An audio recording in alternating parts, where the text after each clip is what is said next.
Good evening students. आज हम देखेंगे इलेक्ट्रोस्टैटिक पोटेंशियल क्या होता है। सबसे पहले देखते हैं बच्चों, एक पॉजिटिव चार्ज है,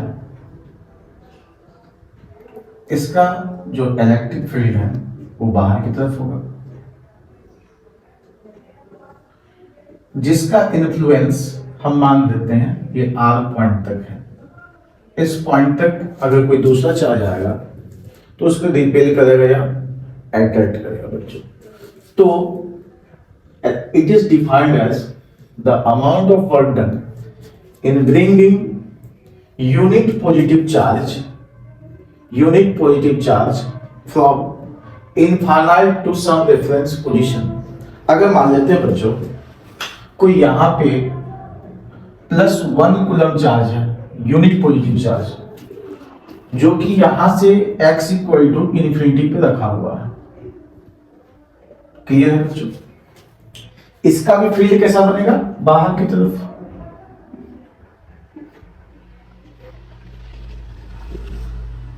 अब बताओ बच्चों कि ये चार्ज इसको क्या करेगा? रिपेल करेगा इधर की तरफ, और ये भी इसको साइमल्टेनियसली रिपेल इधर करेगा। ये चार्ज तो यहां आना नहीं चाहेगा, बिल्कुल आना नहीं चाहेगा बच्चों, लेकिन तब क्या करेंगे? इसको इस अमाउंट से कुछ ज्यादा फोर्स लगा करके इसको यहां पे लाना पड़ेगा। जैसे देखते हैं बच्चों, ग्रेविटी मार्कर को कहा नीचे की तरफ खींच रही है बच्चों, और जो ग्रेविटी जो अपनी तरफ जो खींच रही है बच्चों, इसके अगेंस्ट में हमें वर्क करना पड़ता है। तो वेट mg जो कि फोर्स के बराबर और डिस्प्लेसमेंट ऊपर। देखो बच्चों ये m है, वेट mg, और ग्रेविटी के अगेंस्ट में हम इसको h हाइट तक लेके गए हैं। तो फोर्स इनटू डिस्प्लेसमेंट क्या करना पड़ेगा? हमें वर्डन करना पड़ेगा। फोर्स इनटू डिस्प्लेसमेंट क्या होता है? वर्डन। तो वर्डन कितना होगा बच्चों?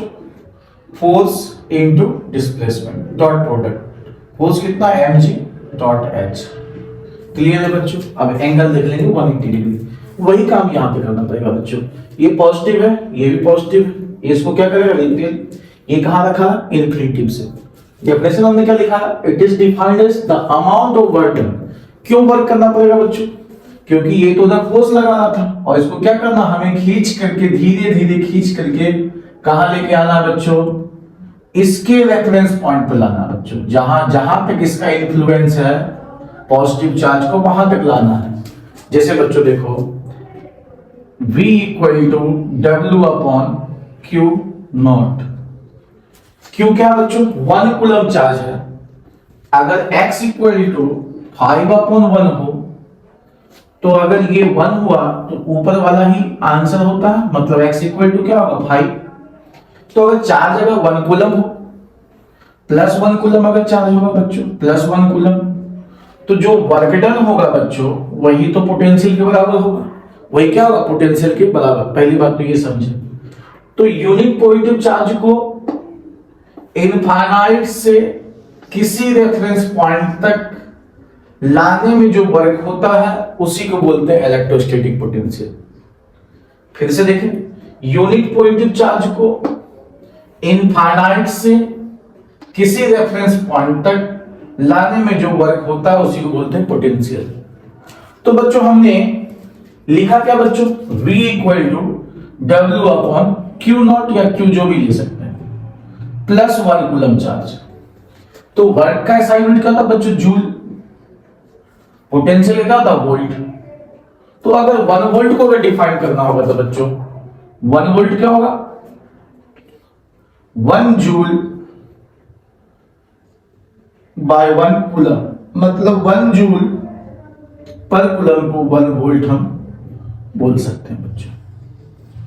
तो इलेक्ट्रोस्टैटिक पोटेंशियल का SI यूनिट क्या हो गया बच्चों? वोल्ट। और ये क्या है? Scalar quantity. अगर बच्चों क्वेश्चन में दिया रहेगा वर्क डन दिया रहेगा 2 जूल और चार्ज दिया रहेगा बच्चों 1 कूलम, तो पोटेंशियल हम आराम से निकाल सकते हैं बच्चों, W upon Q, 2 upon 1, 2 volt. अब देखो हमें क्या करना है नेक्स्ट वीडियो में बच्चों, हम ये बताएंगे कि यूनिट पॉजिटिव चार्ज के कारण जो ये पोटेंशियल आया है बच्चों, इसका हमें क्या निकालना पड़ेगा? जनरल फॉर्मूला हमें डिराइव करना पड़ेगा। हम जब डिराइव करेंगे बच्चों इसका जो फाइनल रिजल्ट आएगा बच्चों v equal to 1/4 q upon r। इसको हम बच्चों नेक्स्ट वीडियो में समझेंगे। फिर से एक बार समझा जाए बच्चों, इलेक्ट्रोस्टैटिक पोटेंशियल, पोटेंशियल मतलब क्षमता, it is defined as the amount of work done in bringing unit positive charge from infinity to some reference position. ये पॉजिटिव चार्ज है, इसका जो रेफरेंस पॉइंट है, इसका जो क्षेत्र है वो कहां तक है, r पॉइंट तक है। r प्लेस तक ये पॉइंट क्या है, p। दूसरा यूनिट पॉजिटिव चार्ज क्या, +1 कूलम। दोनों सेम चार्ज है, वो क्या क्या रिपेल। अगर मान लो नेगेटिव होता तो खुद ही अटैक हुआ था, इसको लाने की जरूरत नहीं पड़ती बच्चों। ये प्लस है तो क्या क्या रिपेल। इसके अगेंस्ट में हमें फोर्स लगाना पड़ेगा इससे कुछ ज्यादा, F एक्सटर्नल, वो कुछ ज्यादा या बराबर इससे कुछ हल्का सा ज्यादा फोर्स लगाएंगे तभी हम इसको ला पाएंगे बच्चों, ठीक है। तो इसने हमें क्या लगा, फोर्स लगाया और डिस्प्लेसमेंट किया, तो इसको धीरे धीरे यहां से लेके जाएंगे यहां तक। तो अभी हम इंटीग्रेट भी करेंगे नेक्स्ट वीडियो में। तो फोर्स इनटू डिस्प्लेसमेंट क्या होगा, वर्क डन। तो हमने क्या लिखा, यूनिट पॉजिटिव चार्ज होगा, ये 1 हो गया बच्चों। डिनोमिनेटर अगर 1 हो गया तो बच्चों ऊपर वाला ही आंसर होता है, तो नीचे अगर 1 है तो ऊपर वाला क्या, 5, x इक्वल टू क्या होगा 5।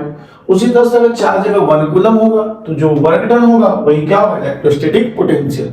क्लियर है बच्चों? थैंक यू बच्चों।